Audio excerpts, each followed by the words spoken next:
Hello, everyone. Today we move from public opinion to something even more visible in a democracy: political participation. Public opinion tells us what citizens think. Political participation tells us what citizens actually do. And in a democratic system, that difference matters enormously. Political participation refers to the various ways individuals engage in the political process to influence government, shape public policy, or express political preferences. Some forms are institutional, some are expressive, some are conventional, others are disruptive. But all of them raise a fundamental question: how active should citizens be in a democracy? Forms of political participation. Let's begin with the most familiar form: voting. Voting is the cornerstone of representative democracy. It is the formal mechanism through which citizens select leaders and hold them accountable. In the 2024 presidential election cycle, turnout remained historically high compared to pre-2016 averages, though slightly lower than the record participation levels of 2020. This suggests something important. Political engagement in the United States remains intense, particularly during high salience elections. But voting is only one form of participation. Citizens also participate through civic engagement, volunteering in campaigns, donating to candidates, attending town halls, contacting representatives, or serving in community organizations. Digital participation has expanded dramatically. Social media advocacy, online petitions, and decentralized grassroots fundraising have reshaped how citizens engage. Consider recent ballot initiatives following the Supreme Court's decision in Dobbs versus Jackson Women's Health Organization. In several states, citizens mobilized not only through voting in general elections, but through organizing referenda to amend state constitutions. That is direct democratic participation. Then there is protest. Protest is a form of participation that exists both inside and outside formal institutions. It includes marches, demonstrations, boycotts, sit-ins, and civil disobedience.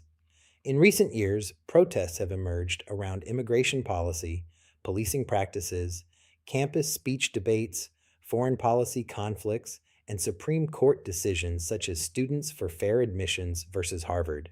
Protest signals intensity. It communicates urgency. It does not replace voting, but it amplifies political expression. Factors influencing participation: rates. Now we must ask, why do some citizens participate actively while others remain disengaged? Participation is influenced by multiple factors. First, education. Higher levels of education strongly correlate with higher participation rates. Civic knowledge increases political efficacy, the belief that one's participation matters. Second, income. Individuals with greater economic resources tend to participate more frequently, particularly in campaign donations and organized advocacy. This raises concerns about unequal influence in democratic systems. Third, age. Older citizens historically vote at higher rates than younger citizens, although recent election cycles have seen increased youth engagement, particularly around issues like climate policy and reproductive rights. Fourth, institutional rules. Voter ID laws, early voting access, mail-in ballot procedures, and registration systems all affect turnout rates. After the Supreme Court's decision in Shelby County versus Holder, which altered federal oversight of state voting laws, debates intensified about access to the ballot. Some states expanded access, others tightened regulations.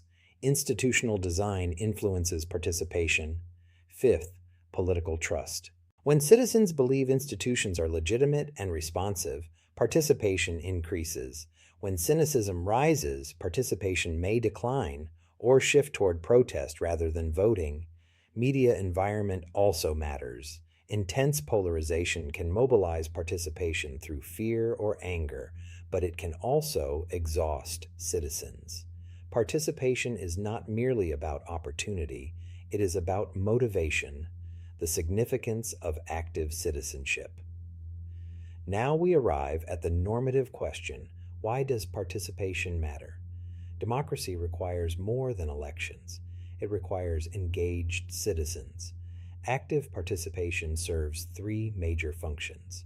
First, accountability. When citizens vote, protest, and engage, leaders know they are being monitored. Electoral turnover depends on participation. Second, legitimacy. Government authority is strengthened when citizens believe they have had an opportunity to influence outcomes, even if they disagree with results. Third, civic culture. Participation fosters a sense of shared responsibility. It builds social capital, networks of trust and cooperation that strengthen democratic institutions. But participation also presents tensions. Not all participation is equal. Some forms are more influential than others. Campaign finance, for example, allows affluent individuals to exercise disproportionate influence. Supreme Court decisions such as Citizens United vs. Federal Election Commission expanded protections for independent political expenditures, reshaping debates about money and participation in politics. Is financial participation equivalent to voting participation? That question remains central in contemporary democratic theory. Additionally, protest movements can both strengthen and destabilize democratic systems. Peaceful protest has historically expanded rights, from the civil rights movement to marriage equality. But when protest escalates into violence or institutional disruption, debates emerge about order versus liberty. Democracy depends on balancing participation with stability. A contemporary reflection. We are currently living in a period of unusually high political intensity. Voter turnout remains elevated. Digital activism is constant. Protest cycles recur rapidly. Supreme Court decisions mobilize immediate civic response. This suggests that political participation in the United States is not declining, it is transforming. Traditional institutional participation coexists with network-based digital mobilization. The question for democratic theory is not whether citizens participate, but how. Are citizens participating constructively? Are institutions responsive? Are participation opportunities equally distributed? These are not abstract questions. They determine the health of the republic. Final thought, democracy is not self-executing. It requires citizens who vote, citizens who deliberate, citizens who organize, citizens who hold power accountable. Political participation is the living expression of sovereignty. Without it, democracy becomes procedural. With it, democracy becomes substantive. In our next lecture, we will examine how participation interacts with political culture and institutional design to shape long-term democratic stability. Thank you for joining me. I'll see you in the next lecture.